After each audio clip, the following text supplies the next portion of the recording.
जी अस्सलाम वालेकुम। आज हम जो है वो इंशाल्लाह आपको बताने जा रहे हैं कि दुनिया की जो सी सबसे बड़ी बस थी जिसका नाम था न्यू प्लान जंबो क्रूज़र।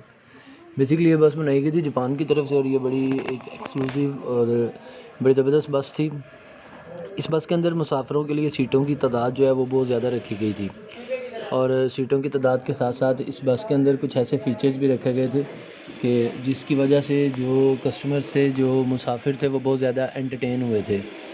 उसी के साथ साथ इस बस के अंदर बहुत सारी ऐसे फ़ीचर्स को लॉन्च करवाया गया था कि जिसकी वजह से ये अपनी एक अलग पहचान बन गई। इस बस को बेसिकली आज से काफ़ी साल पहले मुतारिफ़ करवाया गया था, लेकिन इस टाइम पे इस बस की जो वैल्यू है वो बहुत ज़्यादा कम हो गई है। इस बस के अंदर कुछ लग्ज़री बसेस जो हैं वो भी लॉन्च की गई थी और जो एक है वो उसमें सिंपल में ही पहले जो सबसे लॉन्च हुई थी वो तो सिंपल में ही हुई थी, बट बाद में इस बस के अंदर कुछ ऐसे फीचर्स भी मुतारिफ़ करवा दिए गए थे जिनकी बिना पे इसको एक लग्ज़री बस बनाने का हदफ जो है वो पूरा किया गया था कंपनी की तरफ से, जिसको इन्होंने लग्ज़री बस के साथ साथ ब्लैक कलर के अंदर मुतारिफ़ करवाया था। अब ये बस जो है न्यू प्लान जो है जनाब, ये जापान की कंपनी है और जापान की कंपनी ने इसको बड़े एक सफाई के साथ और बड़े अच्छे तरीके से मैन्युफैक्चर किया था और उनका मानना ये था कि इस बस की जो मुनफरिद एक चीज़ है वो ये होनी चाहिए कि इसकी लंबाई जो है वो बहुत ज़्यादा है। बेसिकली देखने में ये बस इस तरह लगती है कि जैसे दो बसेस को जोड़ के एक बस बनाई गई है और हकीकतन भी इसी तरह ही है। इसके अंदर सपोर्ट दी गई है ताकि जो इसका लोड है, जो वज़न है, वो अगले टायर और पिछले टायर दोनों जो हैं वो मिल के बर्दाश्त कर सकें। उसके अलावा इस जो है बस की अगर हम बात करें तो न्यू प्लान बस GMB बिटवीन 1975 के अंदर जो है वो बनाई गई थी एट 18 मीटर, यानी कि ये तकरीबन 59 फ़िट जो है वो लंबी बस है, यानी कि 60 फ़िट से 1 फ़िट कम 59 फ़िट लंबी ये वाली जो है वो बस की लेंथ है।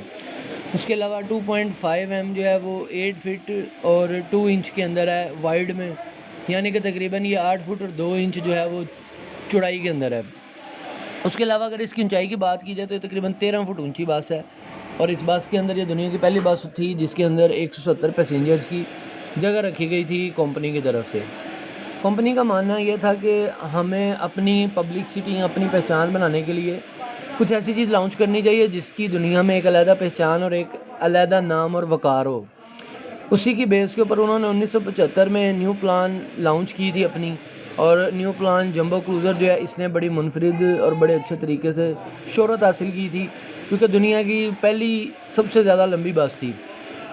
उसके अलावा it was the rebuild by Jumbo Cruiser Limited of Bristol in England. ये इंग्लैंड के अंदर बेसिकली बनाई गई थी। They use to service in recharge डीक्लोइन near Mons in Belgium to completely strip the coach and rebuild it to a more modern design and with modified suspension.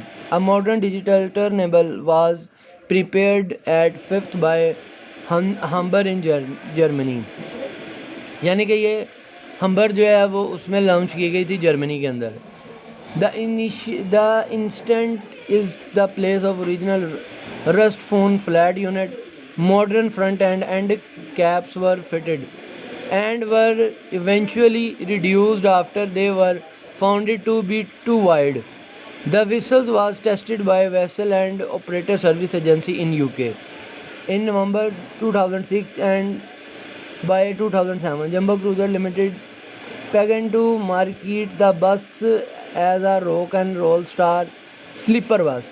इसको basically sleeper bus के तौर पे भी जाना जाता है और कंपनी ने जब ये बनाई थी उनका मौक़िफ़ ये था कि हम इसको एज आ स्लीपर बस जो है वो लॉन्च करें। अब आपके सामने इसकी तस्वीर आपने देखी है कि ये दुनिया की सबसे ज़्यादा लंबी बस थी और ये पहली बस थी जिसकी लंबाई तकरीबन 59 फ़िट थी उस दौर में।